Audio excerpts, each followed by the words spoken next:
Jovem Pan Saúde. Olá, bem-vindo, bem-vinda ao Jovem Pan Saúde. Eu sou Lívia Zanolini e mais uma vez te agradeço a companhia. No programa dessa semana, a gente vai falar sobre o vírus sincicial respiratório. Também chamado de VSR, o vírus é responsável por infecções no trato respiratório, com destaque para a bronquiolite, que causa muita preocupação e atinge crianças pequenas e bebês. Por causa disso, a Anvisa aprovou recentemente um medicamento indicado na prevenção desse vírus. Ele deve ser aplicado em dose única e tem o objetivo de proteger durante toda a temporada do vírus. Para a gente entender melhor que vírus é esse, como ele se manifesta e sobre esse novo medicamento que teve aprovação pela Anvisa, mas tem um caminho ainda a ser percorrido, a gente conversa agora com a doutora Carla Kobayashi, que é infectologista do Hospital Sírio-Libanês. Doutora, bem-vinda ao Jovem Pan Saúde. Obrigada, Lívia. Falamos também com a pediatra e neonatologista Tatiana Cicerelli. Doutora, bem-vinda também, obrigada pela presença. Muito obrigada pelo convite, principalmente num assunto tão importante que é a bronquiolite, né? E como neonatologista a gente não pode esquecer que nos prematuros ela é muito prevalente, muito incidente, principalmente nesse mês do Novembro Roxo, né? Então... Novembro Roxo, além de azul, ele é roxo também? Novembro Roxo é o mês de conscientização da prematuridade, né? Já com o look combinando. Eu preciso confessar que isso não foi proposital, mas que bom. Foi providencial, não foi proposital, mas providencial. Bem-vindas, agradeço muito a presença de vocês. Muito obrigada. Realmente é um assunto muito importante. Eu quero começar, doutora Carla, falando sobre esse medicamento aprovado recentemente pela Anvisa. Eu até falei que tem um caminho ainda a ser percorrido. Que caminho é esse? Já começo perguntando sobre isso. E a diferença desse medicamento preventivo, que é aplicado por meio de uma injeção. Qual que é a diferença da vacina? Perfeita pergunta, Lívia. Então, a gente já tem uma vacina que foi aprovada agora em maio desse ano, né, pela FDA, que é a organização dos Estados Unidos, né, a agência reguladora dos Estados Unidos, que é a vacina da Pfizer para o VSR, o vírus sincicial respiratório, em maiores de 60 anos. Essa mesma vacina foi pedido a aprovação para a Anvisa, né, agora em agosto também desse ano, e está no processo de avaliação. A diferença entre ela e esse medicamento é que o medicamento ele já é o anticorpo monoclonal. Então, ele já é o anticorpo dado ao organismo que vai aí agir principalmente numa proteína que tem no vírus para evitar que esse vírus entre na célula. A vacina, por outro lado, ela é um antígeno no qual o nosso organismo vai produzir um anticorpo semelhante, né, a esse anticorpo que também vai ter a mesma função ali nessa mesma proteína F de fusão do vírus com a célula. Para a gente entender melhor ainda, é como se fosse um bolo. A gente estava falando de bolo de cenoura antes de começar aqui a gravar o programa. O medicamento, ele te oferece o bolo prontinho. Isso, já a vacina te dá a receita. Toma, esses são os ingredientes, essa é a receita, faça o bolo. Isso, e você que vai produzir o seu anticorpo, exatamente. E os passos, né, que você falou, a gente sempre tem o primeiro passo para qualquer vacina, para qualquer medicamento, é a aprovação pela nossa agência regulatória, que é a Anvisa. Então, a partir daí, a partir que ele avalia todos os estudos clínicos que foram realizados, tanto de eficácia, né, para ver se de fato essa vacina, esse medicamento é eficaz, né, quanto também de efeitos colaterais. Então, a gente precisa entender qual a segurança desse medicamento e dessa vacina para ter essa liberação pela Anvisa. Depois disso, a gente passa por avaliações de quando vai ser indicado esse medicamento ou essa vacina, depois uma avaliação de custo-efetividade para ver se ela tem um benefício aí em relação à distribuição no Sistema Único de Saúde e, paralelo a isso, também tem a avaliação da ANS, né, para ver se ela vai entrar aí no rol da ANS para ser liberado também pelos convênios, né, pela parte privada da saúde. Aí vai um tempinho então, né, doutora, ainda até que esse medicamento, falando mais do medicamento, que é o foco, pelo menos inicialmente aqui do programa, até que ele efetivamente esteja disponível para a população. Assim que isso acontecer, para quem que ele é indicado? A vacina é acima de 60 anos. A medicação já é para crianças, não é isso? Hoje nós temos disponível, né, já uma medicação que já está incluída no rol da ANS, que é disponibilizada pelo SUS via medicação de alto custo. Essa medicação se chama Palivizumab e ela abrange a faixa etária infantil numa população mais específica, né? Ela é limitada, então, aos prematuros, às crianças portadoras de cardiopatia congênita ou de alguma patologia pulmonar. Então, existem alguns critérios bem restritos para essa medicação chamada palivizumab, que é um anticorpo monoclonal, né? Mas a vacina, a gente ainda aguarda ansiosamente, então, todo esse processo que seja realmente, que não seja tão demorada essa liberação aqui no nosso país. Só para a gente entender mais claramente, esse medicamento, sem ser a vacina do qual você está falando, doutora Tatiana, não é o mesmo que foi aprovado recentemente pela Anvisa? Não. São duas coisas diferentes. Nós temos um medicamento preventivo aprovado pela Anvisa, vacinas sendo analisadas e tem esse medicamento já disponível. Perfeito. A gente está falando em 3 linhas, né? E esse medicamento que foi aprovado recentemente pela Anvisa é uma medicação da indústria da Sanofi, né? E a ideia é que ele seja direcionado para as crianças menores de 2 anos que tenham aí comorbidades importantes, uma pneumopatia mais grave, uma cardiopatia mais séria, uma imunossupressão mais importante. Então tem que ter uma receita para ter acesso. Terá de ter uma receita, um certo diagnóstico para que haja aplicação do medicamento ou não? Na verdade, não é o diagnóstico, porque ele é dado previamente, né? Então, a ideia é que ele seja dado no início da temporada. Então, quando a gente fala em temporada, é porque o vírus sincicial respiratório, ele tem uma característica muito específica de sazonalidade. Ou seja, ele ocorre as maiores incidências, o aumento do número de casos dele é principalmente no outono e no pico com o inverno.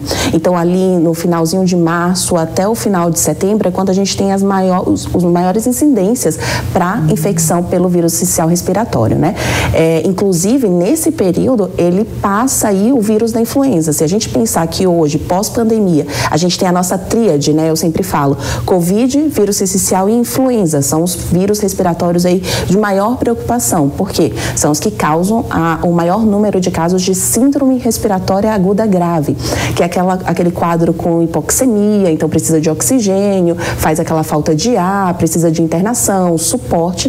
E nesse período aí de outono e inverno, março a setembro, é quando a gente tem aí o vírus sincicial respiratório perdendo somente para o Covid, se a gente olha os nossos últimos boletins epidemiológicos, né?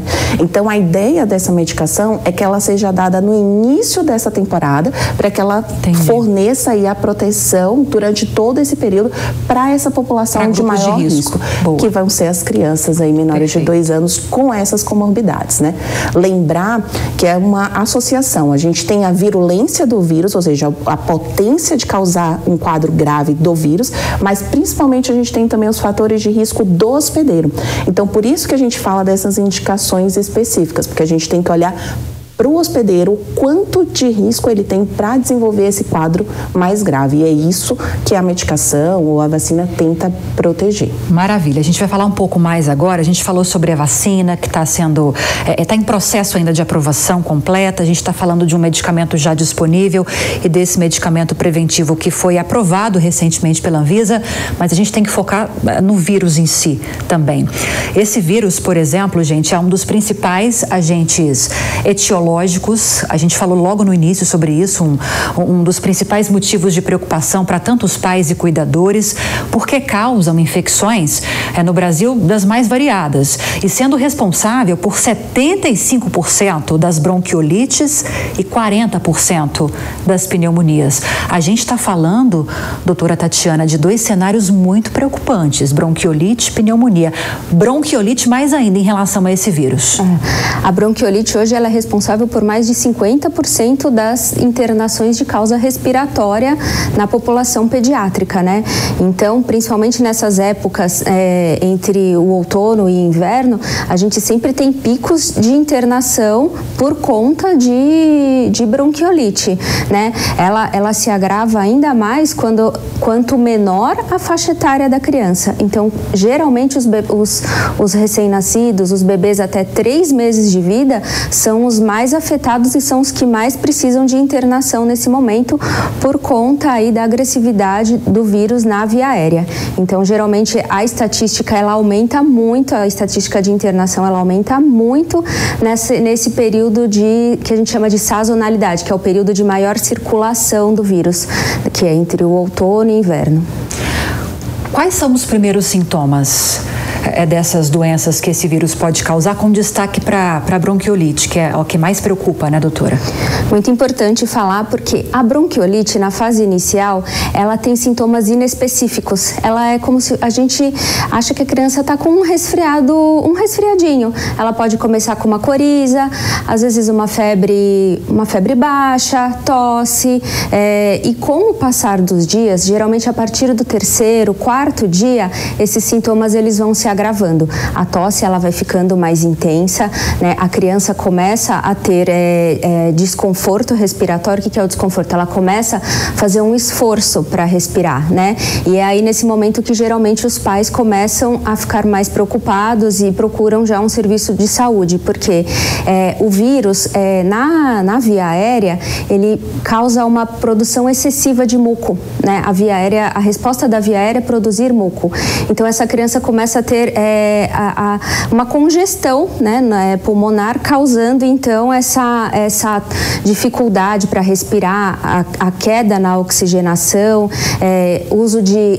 o pescocinho começa a forçar para respirar, o batimento de asa de nariz, retração nas costelinhas, né? Então a criança começa a evoluir então para um quadro de insuficiência respiratória. Ela para de comer, se é uma criança que é amamentada, ela reduz bastante a ingesta, né?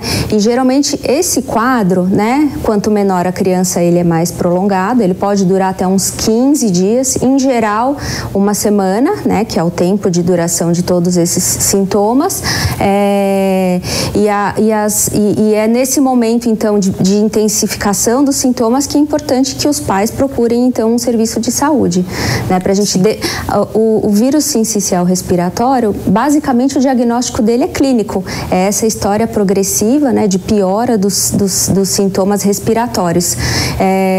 Então é nesse momento que é muito importante que os pais procurem um serviço de saúde para a gente diferenciar, né, se é realmente uma bronquiolite ou se a criança está com uma infecção por um outro vírus respiratório que também pode evoluir, mas geralmente por uma forma mais branda. Mas no começo a gente não consegue saber se é realmente a bronquiolite. Naqueles primeiros 3, 4 dias a gente tem ainda um quadro de definição. Mas mesmo assim é importante levar antes de se agravar para que o médico com certeza tenha uma noção maior do que pode ser, né, doutora? Ah, sim, com certeza. Esperar o quadro se agravar não é muito indicado, né? Doutora, a gente está falando de bronquiolite e me sopraram aqui no ouvido, mas qual que é a diferença entre bronquite e bronquiolite? A bronquiolite é um quadro mais agudo, né? A bronquite tem a bronquite crônica, então você tem ali um processo inflamatório da via aérea mais crônico.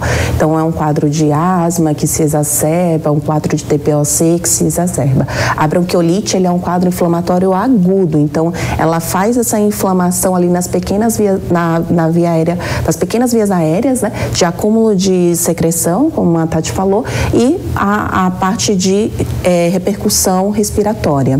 Tratamento. Uma vez que os profissionais de saúde detectam que o vírus está no corpinho daquela criança, como é o tratamento? É geralmente o mesmo ou muda de paciente para paciente?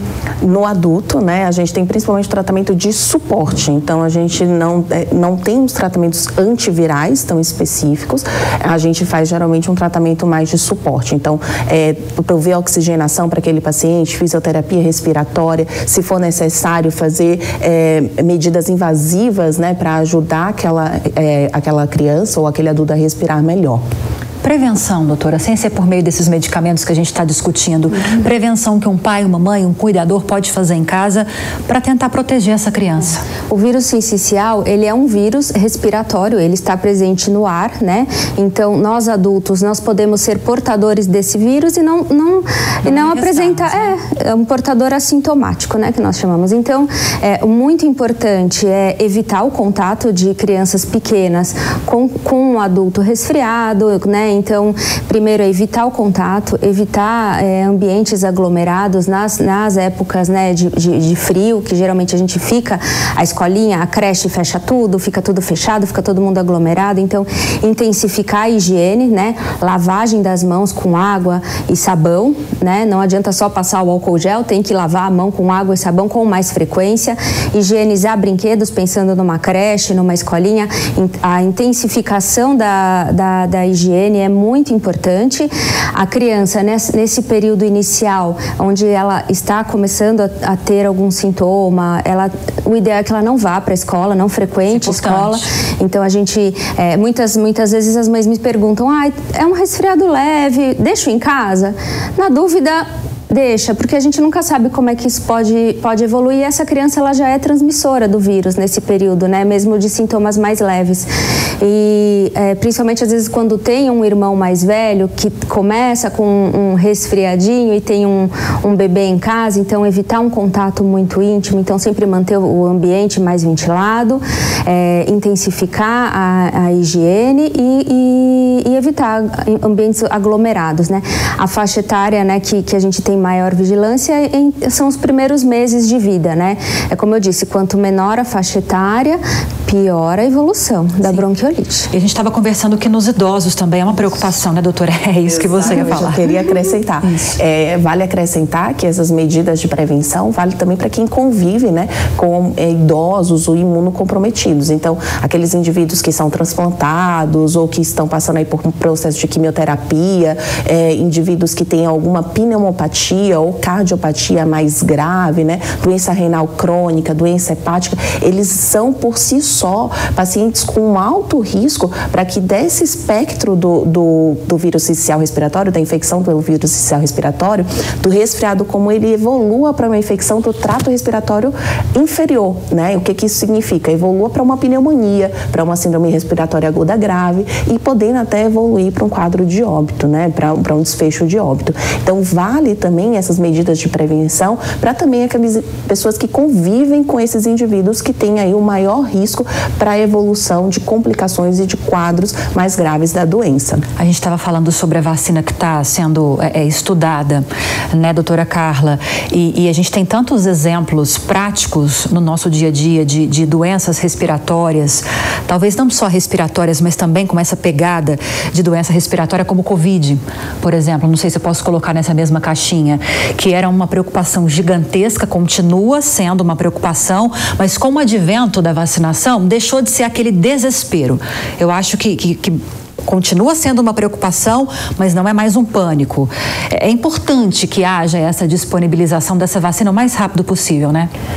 Se a gente for pensar no vírus sincicial respiratório, né, a gente ainda não teve esse avanço tão grande em relação a vacinas. É uma corrida de mais de 6 décadas, tá, Lívia? Por quê, doutora? Tanta demora? É difícil, a dificuldade é maior para a produção dessa vacina para o vírus, porque é um vírus que tem uma mutação, é um vírus que tem aí um quadro que tem um espectro amplo dele, então não foi tão simples o desenvolvimento dessas vacinas. Mas graças, né, a uma corrida que a gente teve na pandemia, né, a gente consegue ter hoje algumas frentes de vacina para o vírus sincicial respiratório. Então, a gente tem a vacina para idosos maiores de 60 anos, a gente tem a vacina aí, principalmente para crianças também menores de 2 anos, que também está em processo de já últimas fases, né, de estudo. A de 60 anos já foi aprovada pela FDA e está impedido pela Anvisa. E a gente tem as vacinas também, que é uma proposta de ser dada para as gestantes no último trimestre, né, no período final da gestação, para que essa gestante produza anticorpos, passe via placentária para o neném e tenha a proteção, e o bebê consiga ter a proteção aí nos primeiros 3, 6 meses, que é justamente o período de maior gravidade, como ela explicou. Então, a gente tem algumas frentes de vacina pensando em reduzir aí a morte e mortalidade dessa doença. Em relação ao Covid, a gente tem que lembrar que é uma doença que está presente, né? A gente acabou de ter um aumento do número de casos nas últimas semanas, né? É a época disso acontecer, né, exatamente. A gente vê que não paramos de ter casos, né? A gente começa a ter um perfil específico também de pacientes que se agravam, que vão aí para internação, que vão para evolução ruim com a síndrome respiratória aguda grave, que também se assemelham um pouco, né? Que são os pacientes imunocomprometidos, transplantados, em quimioterapia. terapia, e também aqueles não vacinados. Então, para o Covid, a gente tem esse benefício de ter uma vacina disponível e que a gente sabe que reduz sim, né, a doença grave, a forma grave e o óbito, mas que infelizmente a população deixou de ter essa preocupação alta em relação à infecção pelo Covid e passou a não procurar a prevenção, né, a profilaxia com a vacina, infelizmente. Agora, doutora Tatiana, é importante a gente tranquilizar, de certa forma, os pais. Claro que é um assunto que merece toda a atenção, mas o pânico nem sempre é bom, né? O pânico, às vezes, cega e a gente não consegue agir da forma como deveria para garantir uma certa segurança para os pequenos, para os idosos também, como a gente tem falado. Um pai, uma vez, uma mãe, um cuidador que identifica que o filho pequeno, por exemplo, está com esse vírus. A questão não é pânico, né? Há saídas, há cuidados. Sim, com certeza. A partir do momento que você tem esse diagnóstico, que você sabe que a evolução da doença, ela passa por um pico de maior intensidade dos sintomas, mas que isso vai declinar, né? Então a mãe tem que ter total noção da evolução do vírus. Então ele passa por um período ali de 4, 5 dias de maior intensidade, né? Às vezes algumas crianças têm um período maior, mas ele vai declinar, né? E esse declínio ele pode acontecer em até uma semana. Não adianta ter pânico, a gente tem que ter sempre um apoio do serviço de saúde, né? Se houver uma indicação de internação, né? Na internação geralmente a criança vai sendo conduzida da forma mais adequada e esse tratamento ele pode ser realizado em casa. A mãe pode dar o suporte para essa criança em casa, de acordo com o paciente, a gente faz uma orientação mais individualizada, mas geralmente o tratamento ele pode ser conduzido de uma forma tranquila em casa, sem pânico, né, com tranquilidade, né, acolhendo aquela criança naquele momento e saber que isso é um período e isso vai passar. Tem alguns cuidados que eu sou leiga no assunto, posso estar falando, até perguntando algo que não faz muito sentido, mas alguns cuidados que a gente pode proporcionar nessa fase de prevenção, sem que a criança tenha sido contaminada, né, tenha sido se infectado pelo vírus, mas para tentar fortalecer o organismo, a imunidade, não sei, alimentação, hidratação, água, tem alguns cuidados que entram nesse rol de prevenção também, sem ser efetivamente um medicamento, doutora, ou não? Falando como pediatra, a gente sempre vai voltar lá no começo da vida, né? O aleitamento materno, incentivar a amamentação, porque a mãe passa via leite materno todos esses anticorpos para o bebê, né? Então toda essa carga de anticorpos que a mãe teve de contatos, né, durante a vida, ela vai passar via leite materno para o bebê. Então sempre incentivar o aleitamento materno, evitar tabagismo, então evitar na residência uma situação de aglomeração, hábitos saudáveis de vida, né? Então sempre se alimentar de uma forma correta, né? Então a criança ter uma vida saudável, né? Aqueles pais passarem para a criança hábitos saudáveis. Essas são as maiores formas de prevenção, porque é um vírus que está no ar, né? A gente pode, evitar, né, não tem como evitar. Então se você tem um organismo fortalecido, né? Uma criança fortalecida, um bebê bem nutrido, né? Você não tem situações, né? Que hoje, infelizmente no Brasil a gente tem muita desnutrição, né? São situações que deixam as crianças mais vulneráveis. Mais suscetíveis, né? Agora, ia falar alguma coisa, doutora? Não, ia concordar com ela e reforçar a questão da aglomeração, né? Então, nos primeiros meses, né? Acho que você concorda comigo, naqueles primeiros dias de vida, aqueles primeiros meses em que a criança está ali muito susceptível do seu sistema imunológico, evitar visitas, né? Então, a visita ter uma vigilância maior em relação a sintomas respiratórios. Então, às vezes, está com uma coriza, aquele adulto está com uma coriza, a tia, tio, vai visitar uma criança que acabou de nascer, que tem uma semana, um mês de vida. E quer beijar. Não, né? Então, isso é não. E os pais ficam sem graça, às vezes, de falar não, né? Não, a gente tem que ficar sem graça de ter uma complicação com o nosso bebê. Lógico, então, essa é a preocupação. A preocupação vai ser evitar esse tipo de visita, então, evitar o número de aglomerações, vamos na festa de Natal com esse bebê recém-nascido. Não, né? Tem muito adulto ali, tem muito adulto que foi exposto a outros vírus, não só os vírus respiratórios. Então, evitar nesses primeiros meses de vida essa aglomeração, essas visitas muito intensas ou essas visitas com sintomas. Então, aquela visita que está com sintoma respiratório, menor que seja, é proibido visitar alguma criança recém-nascida. Até pensei, tem outra dúvida que eu acho que é pertinente aqui, doutora. No caso dos pais, dos cuidadores que não tem como ficar longe dessas crianças, desses idosos, moram juntos. Ao menor sinal de alguma síndrome respiratória, o ideal é utilizar a máscara ou não? Ou não faz diferença? Faz diferença, né? Apesar daquele indivíduo já ter tido convívio com aquela criança ou com aquele indivíduo imunocomprometido, né? Então, às vezes a gente está falando de criança, mas a gente pode estar falando de um paciente transplantado também, em quimioterapia. A gente tem a barreira mecânica da máscara. Então, a máscara, ela consegue reduzir o risco daquela transmissão, né? Então, vale, mesmo que isso já tenha ocorrido alguma exposição, vale quando esses contactantes, que a gente chama, né, iniciam sintomas, utilizarem a máscara, porque você aumenta uma barreira ali mecânica de proteção e redução da transmissão. Perfeito. A gente está caminhando para os minutos finais e é bom que a gente está falando de um assunto muito importante sobre esse vírus com profissionais de áreas diferentes para nos trazer orientações nos mais variados aspectos.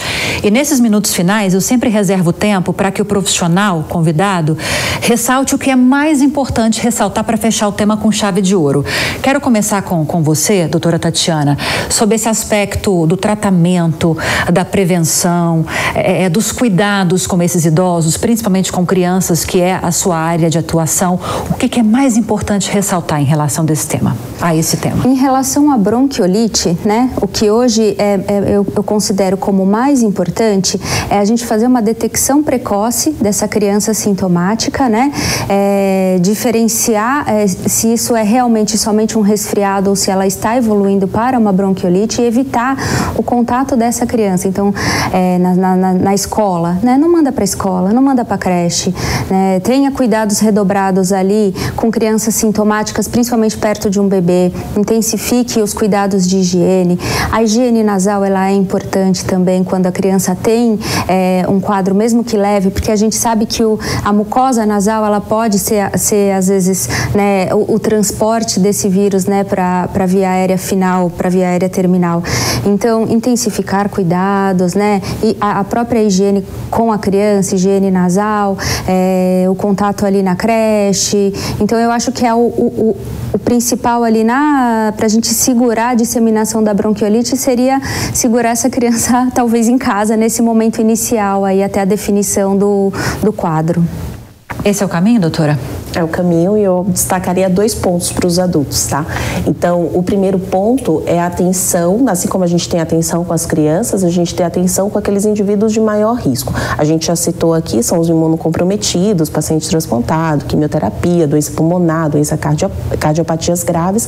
Se você é um contactante desses indivíduos, ter total atenção aí se você iniciar sintomas, né? Fazer o isolamento, utilizar a máscara, pensando na proteção e na redução aí de transmissão para esses indivíduos de maior risco. O segundo ponto que eu destacaria são as vacinas. A gente ainda não tem aí uma liberação, né, uma comercialização das vacinas para vírus sincicial respiratório, mas a gente tem a comercialização, a disponibilidade de vacinas para outros vírus. Então, para o Covid e para a influenza, que são vacinas, são vírus aí que disputam, né, o lugar nas síndromes respiratórias agudas graves. Então, nos quadros de infecção respiratória, eles estão ali disputando espaço. Se a gente aumenta, né, a proteção, reduz a transmissão, reduz a circulação desses outros vírus respiratórios, a gente tem também um benefício secundário aí para os outros vírus, como, por exemplo, o sincicial respiratório. Então, você evita que esses indivíduos que comecem a ter um quadro de influenza, de Covid, vá ao hospital, frequente pronto-socorro, transmitam, você aumenta ali a transmissão e circulação de vírus, você potencializa outras infecções. E quando você reduz, você também deem esse benefício. Então, a gente começa agora aí, no próximo ano, uma nova campanha para influenza e a vacina de Covid, que também entra como uma vacina de rotina no calendário. Então, está inserida aí para a nossa rotina vacinal, tanto para os adultos como principalmente para os idosos. Perfeito. Nós falamos hoje com a doutora Carla Kobayashi, infectologista do Hospital Sírio-Libanês, e também com a doutora Tatiana Cicerelli, pediatra e neonatologista. Agradeço muito a participação de vocês. Muito obrigada. Nós que agradecemos. E o Jovem Pan Saúde fica por aqui. Espero que tenha gostado do programa de hoje. Se você tiver alguma dúvida, quiser sugerir um outro tema, é só enviar um e-mail: saude@jovempan.com.br. Para rever essa e outras entrevistas, é só acessar o canal Jovem Pan News e também o aplicativo da Panflix para Android e iOS. Um grande abraço e até a próxima. Jovem Pan Saúde. Realização Jovem Pan News.